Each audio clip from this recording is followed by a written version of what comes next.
दोस्तों, जो स्त्रियां रात में अपने पति के साथ सोती नहीं हैं, वे ये 3 सच्चाई जानकर कांप उठेंगे। पति के साथ सोने से होते हैं ये जबरदस्त फायदे। पत्नी को आगे से जरूर प्यार करें। दोस्तों, पति पत्नी का रिश्ता संसार के सबसे अनमोल और महत्वपूर्ण रिश्तों में से एक है। यह रिश्ता सिर्फ 2 व्यक्तियों के बीच नहीं, बल्कि विश्वास, प्रेम और जिम्मेदारी का बंधन होता है। ये रिश्ता तभी मजबूत रहता है जब दोनों एक दूसरे का सम्मान करें, साथ निभाएं और हर परिस्थिति में एक दूसरे के साथ खड़े रहे। लेकिन यदि इस रिश्ते में दूरी आ जाए तो ये केवल दुख और पछतावा ही लाता है। आज हम एक ऐसी कहानी सुनाने जा रहे हैं जो पति पत्नी के रिश्ते को एक नई दृष्टि से समझाने का प्रयास करेगा। यह कहानी उन स्त्रियों और पुरुषों के लिए एक संदेश होगा जो अपने जीवन साथी के साथ संबंधों में लापरवाही करते हैं या उनके महत्व को नहीं समझते हैं। आज हम एक बहुत ही महत्वपूर्ण विषय पर चर्चा करेंगे जो हर विवाहित स्त्री और पुरुष के लिए सोचने योग्य है। कई बार ऐसा देखा जाता है कि कुछ पत्नियां अपने पति के साथ रात में सोने से बचती हैं। वे उन्हें अपने पास आने नहीं देते और किसी न किसी बहाने से उनसे दूरी बनाए रखती हैं। ऐसी स्थिति में यह केवल उनके रिश्ते के लिए ही नहीं, बल्कि उनके पूरे जीवन के लिए भी घातक हो सकता है। ऐसी स्त्रियां जो अपने पति से दूर रहती हैं या उन्हें अपने पास आने से रोकती है, अक्सर अपने जीवन में पछताती है। ये पछतावा उनके पूरे जीवन का हिस्सा बन जाता है। मित्र, ये कहानी उन पत्नियों के लिए एक चेतावनी है जो इस तरह के व्यवहार से अपने रिश्ते को खतरे में डालती है। अब सवाल यह है कि क्या पत्नी का एक साथ सोना आवश्यक है? क्या यह उनके रिश्ते के लिए अनिवार्य है?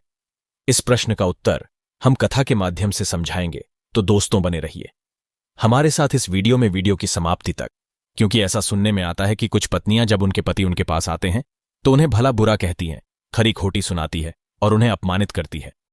ऐसी स्त्रियों को यह समझना चाहिए कि उनका ऐसा व्यवहार न केवल उनके पति को, बल्कि उनके स्वयं के जीवन को भी बर्बाद कर सकता है। क्योंकि जो स्त्री अपने पति को अपने पास आने नहीं देते, उसे एक बड़ा पाप लगता है। दोस्तों, एक बार की बात है, एक नगर था जिसका नाम मधुपुर था। उस नगर के पास एक घना जंगल था। जंगल के बीचों बीच एक छोटा सा तालाब था। तालाब का पानी इतना साफ था कि उसमें आसमान की परछाई तक साफ दिखाई देती थी। तालाब के चारों ओर छोटे छोटे पेड़ थे जिन पर चिड़िया का कलरव हमेशा सुनाई देता था।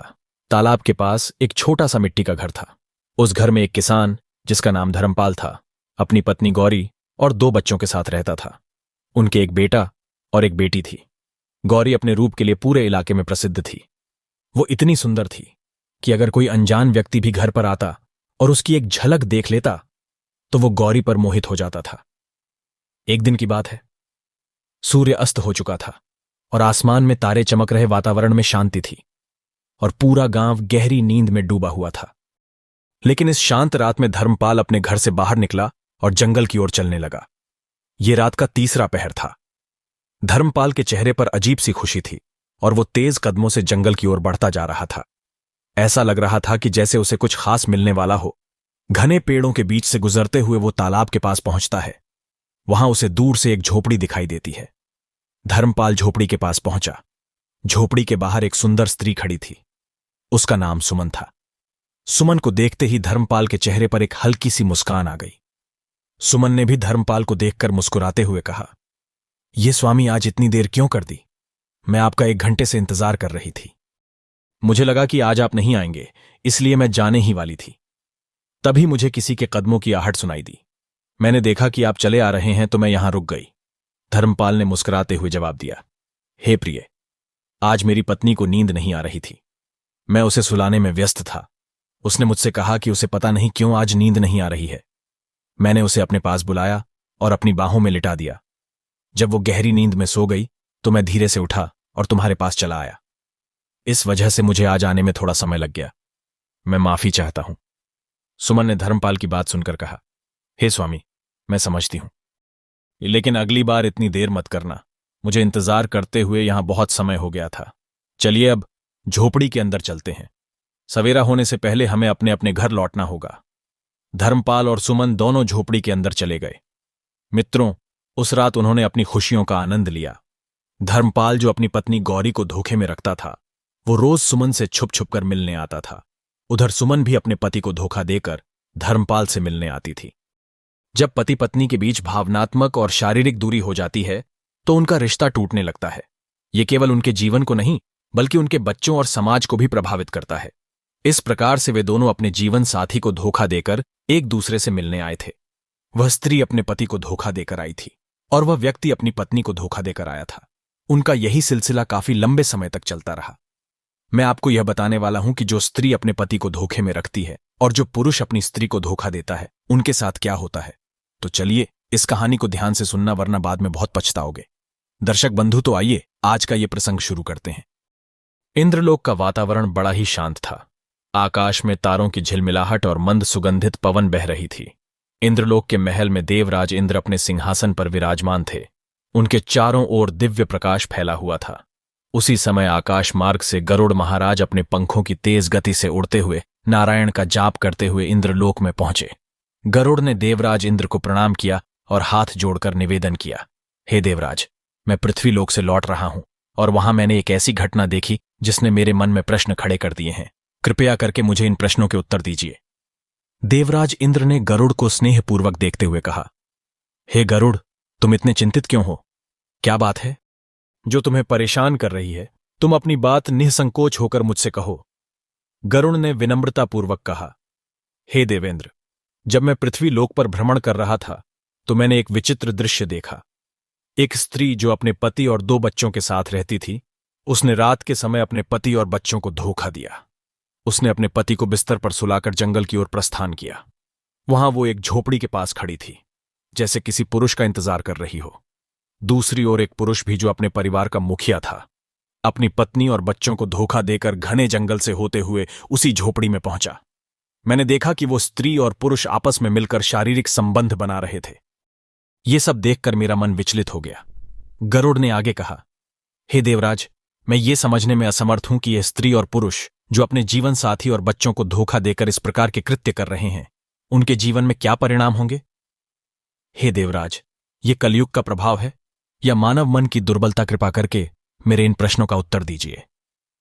देवराज इंद्र ने गरुड़ की बात ध्यानपूर्वक सुनी और उन्हें शांत रहने का संकेत करते हुए कहा, हे गरुड़, तुम इतने विचलित क्यों हो? ये कलयुग है और इसमें ऐसा होना कोई असामान्य बात नहीं है।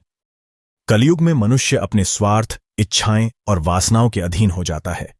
यह उनके पतन का मुख्य कारण है। देवराज इंद्र ने आगे कहा, तुम्हारे प्रश्न बहुत ही महत्वपूर्ण हैं। वे न केवल मानव जीवन के लिए बल्कि उनके नैतिक मूल्यों के लिए भी आवश्यक है। अब तुम अपने प्रश्न से स्पष्ट रूप से पूछो, मैं उनके उत्तर देने के लिए तैयार हूं। तब गरुड़ ने कहा, हे देवेंद्र, मेरे मन में 2 प्रश्न हैं। पहला प्रश्न यह है कि ऐसी स्त्रियां जो अपने पति को अपने पास सोने नहीं देती और उन्हें अपने से दूर रखती हैं, उनके जीवन में क्या परिणाम होते हैं कि ऐसा करना उनके लिए पाप है कि? दूसरा प्रश्न यह है कि ऐसी कौन कौन सी 3 गलतियां हैं जो स्त्रियां अनजाने में कर बैठती हैं और उनके कारण उन्हें पूरे जीवन भर पछताना पड़ता है। कृपया करके इन दोनों प्रश्नों का उत्तर दीजिए। देवराज इंद्र गरुड़ की ओर देखते हुए बोले, हे गरुड़, तुम्हारे प्रश्नों के उत्तर मैं विस्तार से दूंगा, लेकिन ध्यान रखना, ये केवल स्त्रियों के लिए ही नहीं है बल्कि पुरुषों के लिए भी है। पति पत्नी के संबंधों में संतुलन और समझ होना अत्यंत आवश्यक है। यदि इनमें से कोई एक अपने कर्तव्यों और जिम्मेदारियों को भूल जाएगा तो परिणाम दोनों के लिए घातक हो सकते हैं। अब मैं तुम्हारे प्रश्नों के उत्तर दूंगा, लेकिन ध्यानपूर्वक सुनिए और इसे मानव जाति के कल्याण के लिए उपयोग में लाना। देवराज इंद्र गरुड़ की जिज्ञासा देखकर मुस्कुराए और बोले, हे गरुड़, तुमने जो प्रश्न पूछा है वो केवल तुम्हारा ही नहीं बल्कि समस्त मानव जाति के लिए महत्वपूर्ण है। कलयुग में यह सामान्य है कि स्त्रियां और पुरुष अपनी मर्यादा भूलकर गलत रास्ते पर चले जाते हैं। पत्नी के रिश्ते में जब एक दूसरे का सम्मान और प्रेम नहीं रहता, तब दोनों अपने कर्तव्यों से भटक जाते हैं। अब मैं तुम्हारे प्रश्न का उत्तर एक कहानी के माध्यम से देता हूं। इसे ध्यानपूर्वक सुनो। ये कथा मानव जाति के लिए एक मार्गदर्शक बनेगी। दोस्तों, तब इंद्र सुनाने लगे कि एक समय की बात है। देवराज इंद्र ने कहा, एक नगर था जिसका नाम सिद्धपुर था। वहां एक धनवान व्यापारी रहता था। उसका नाम सुधाकर था। सुधाकर बहुत ही मेहनती और अपनी बुद्धिमानी से उसने बहुत धन अर्जित किया था। वो किसानों से कम कीमत पर अनाज खरीदता था और बड़े व्यापारियों को ऊंचे दामों पर बेचता था। इस तरह से उसकी संपत्ति दिन प्रतिदिन बढ़ती गई। सुधाकर का एक ही पुत्र था जिसका नाम अरुण था। सुधाकर और उसकी पत्नी सुमति अपने पुत्र अरुण को बहुत प्यार करते थे, लेकिन इसी प्यार के कारण उन्होंने उसे बचपन से बहुत अधिक आजादी दे रखी थी। अरुण जो चाहता था वो करता था, उसे किसी चीज के लिए मना नहीं किया जाता था। कहते हैं अधिक आजादी से इंसान बिगड़ जाता है। अरुण के साथ भी यही हुआ। वो गलत संगत में पड़ गया। उसे जुआ खेलने और वेश्याओं के पास जाने की आदत लग गई। धीरे धीरे वो अपने पिता का धन बर्बाद करने लगा। गरुड़ ने पूछा, हे देवराज, अरुण ने ऐसा क्यों किया? क्या उसके माता पिता ने उसे समझाने का प्रयास नहीं किया? तब इंद्र ने उत्तर दिया, हे गरुड़, सुधाकर और सुमति ने अपने पुत्र को समझाने की बहुत कोशिश की, लेकिन जब एक व्यक्ति गलत संगति में पड़ जाता है तो फिर उसे सही राह पर लाना बड़ा कठिन हो जाता है। अरुण ने अपने माता पिता की बातों को अनसुनात कर दिया। उसने अपनी मां से झूठ बोलकर धन लेना शुरू किया और जुए में जाकर हार जाता था। जुआ और वैश्याओं के चक्कर में वो अपनी कामनाओं का गुलाम बन गया। उसकी आदतें इतनी बिगड़ गईं कि उसने न केवल अपने पिता की संपत्ति बर्बाद की, बल्कि अपनी स्वास्थ्य और चरित्र को भी खो दिया। इंद्र ने कहा, यह कथा उन माता पिता के लिए एक चेतावनी है जो अपने बच्चों को अनुशासन में नहीं रखते। अधिक छूट और गलत संगति इंसान को बर्बादी के रास्ते पर ले जाती है। गरुड़ ने उत्सुकता से देवराज इंद्र से कहा, हे देवेंद्र, यह कथा बहुत ही रोचक और शिक्षाप्रद है। कृपया करके इसे आगे विस्तार से सुनाइए। तब देवराज इंद्र गरुड़ को समझाते हुए कहते हैं, अब इस कथा को आगे ध्यान से सुनो। ये मनुष्य की कमजोरियां और उनके परिणामों को समझाने में मदद करेगी। जब व्यापारी सुधाकर को यह पता चला कि उसका पुत्र अरुण जुआ खेलने, नशा करने और वेश्या के पास जाने में लिप्त है, तो वो बहुत परेशान हो गया। उसने सोचा, अब मेरा बेटा मेरी मेहनत से कमाई गई सारी संपत्ति बर्बाद कर रहा है। इसका खर्चा दिन पर दिन बढ़ता जा रहा है। यदि इसे रोका नहीं गया तो ये सब कुछ खत्म कर देगा। सुधाकर ने सोचा कि अरुण का विवाह करवा देना चाहिए। उसने मन ही मन विचार किया, जब यह शादीशुदा होगा तो घर में इसकी पत्नी आ जाएगी और यह अपनी बुरी आदतों को छोड़ देगा, फिर यह वैश्याओं के पास नहीं जाएगा। इस सोच के साथ सुधाकर एक धनवान सेठ की बेटी मोहिनी से अपने बेटे का रिश्ता तय कर दिया। मोहिनी रूपवती होने के साथ साथ गुणवान और नेक दिल स्त्री थी। कुछ ही समय बाद अरुण और मोहिनी का विवाह हो गया। विवाह के बाद अरुण का व्यवहार बदलने लगा। मोहिनी की सुंदरता और उसके गुणों ने अरुण को अपनी ओर आकर्षित कर लिया। वो वैश्याओं के पास जाना छोड़कर अब घर में ही रहने लगा था। कुछ समय तक सब कुछ ठीक चल रहा था। मोहिनी ने अपनी अच्छाइयों से अरुण को सुधारने का प्रयास किया, लेकिन समय का चक्र किसी के लिए नहीं रुकता। अरुण के माता पिता वृद्ध हो चुके थे। एक दिन में दोनों वृद्धावस्था के कारण इस संसार को छोड़कर चले गए। उनके जाने के बाद अरुण पर कोई मार्गदर्शन करने वाला नहीं बचा। मोहिनी के साथ रहते हुए अरुण ने वेश्याओं के पास जाना तो छोड़ दिया, लेकिन उसकी जुए की आदत अब भी बनी हुई थी। ये आदत धीरे धीरे उसे बर्बादी की ओर ले गई। वो जुए में अपनी सारी संपत्ति हार गया, जो संपत्ति उसके पिता ने बरसों की मेहनत से अर्जित की थी। वो कुछ ही समय में खत्म हो गई। अब अरुण के पास न तो धन था और न ही कोई हुनर। वो पूरी तरह से कंगाल हो गया। मोहिनी ने एक दिन उससे कहा, हे स्वामी, अब तो हमारे पास खाने के लिए भी कुछ नहीं बचा है। कृपया कहीं नौकरी ढूंढ लीजिए ताकि हम दोनों का गुजारा हो सके। पर कहते हैं कि मनुष्य का ज्ञान ही उसकी पहचान होती है। यदि कोई व्यक्ति राजा के पास नौकरी मांगने जाता है तो राजा उससे सबसे पहले यही पूछता है कि उसके पास कौन सा हुनर है, कितनी योग्यता है। अगर व्यक्ति के पास कोई हुनर नहीं है तो उसे बेकार समझकर वहां से भगा दिया जाता है। अरुण के पास कोई हुनर नहीं था। उसने अपना सारा समय और शक्ति जुआ खेलने और गलत कामों में बर्बाद कर दिया था। अब वो अपने परिवार के लिए भोजन तक जुटाने में असमर्थ हो गया था। यह उसकी जिंदगी का सबसे कठिन समय था। देवराज इंद्र ने गरुड़ को कहा, हे गरुड़, अब सुनो कि अरुण ने अपने जीवन को किस तरह बर्बाद कर लिया और कैसे वो पछतावे के सिवा कुछ भी नहीं कर सका। इंद्र ने कहा, हे गरुड़, अरुण के पास अब कुछ भी नहीं बचा था, न धन, न ज्ञान और न ही कोई हुनर। उसने अपनी जवानी की सारी ताकत और समय जुए, नशे और गलत संगति में बर्बाद कर दिया था। वो अब अपने परिवार के लिए भोजन जुटाने तक में असमर्थ हो गया था। उसके पास एक पुत्र और एक पुत्री थी। समय के साथ वो दोनों शादी योग्य हो गए थे। अब उनकी शादी करनी थी, लेकिन विवाह के लिए धन का कहीं से कोई स्रोत नहीं था। घर में स्थिति इतनी खराब हो गई थी कि दाने दाने के लिए मोहताज होना पड़ा। अरुण अपने जीवन के उस मोड़ पर पहुंच चुका था जहां केवल पछतावा और निराशा ही शेष बचती है। उसका शरीर भी पूरी तरह से कमजोर और अस्वस्थ हो गया था। मित्रों, एक दिन अरुण अपनी पत्नी मोहिनी के पास गया। वो अपनी इच्छाओं की पूर्ति के लिए उसे मनाने का प्रयास कर रहा था, लेकिन मोहिनी ने उसे शांत और गंभीर स्वर में कहा, हे स्वामी, संसार में इंसान का सबसे बड़ा सुख केवल काम वासना नहीं होती। असली सुख दूसरों की मदद करना और एक नेक जीवन जीने में होती है। जो लोग अपनी वासनाओं में अंधे हो जाते हैं वे अंततः बर्बाद हो जाते हैं। यही तुम्हारे साथ भी हुआ है। मोहिनी ने आगे कहा, हे स्वामी, अब मैं तुम्हें 3 महत्वपूर्ण गलतियों के बारे में बताना चाहती हूं। ये वे गलतियां हैं जो लोग अनजाने में कर बैठते हैं और बाद में जीवन भर पछताते हैं। तो ध्यान से सुनो और समझो।